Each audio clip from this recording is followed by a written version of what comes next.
Сәйетова Нурания, Сермән урта мәктәбе 5-нче А класс укучысы.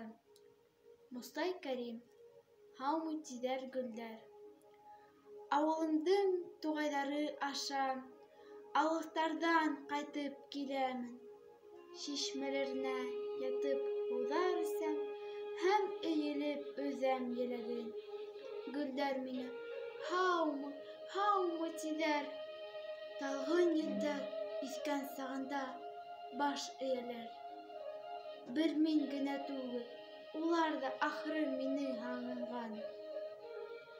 Айырылыуҙың оҙаҡ йылдарында ниндәй яландарҙа йөрөмәнем. Ләкин, гөлдәр, һеҙҙең шикеллеләй хуш еҫ бөркөгәнде күрмәнем. Хәтерләйем ошо туғайҙарҙа бик күптән гөлдәр үҫкәнен. Ғашиҡ булдым егет йылдарымда, ләкин гөлдө үрелеп өҙмәнем. Ғашиҡ булдым, ләкин мин ғашҡымды әйтеп бирҙем ябай тел менән. Тиңләмәнем уны даллағы ғүмерһеҙ һәм матур гөл менән.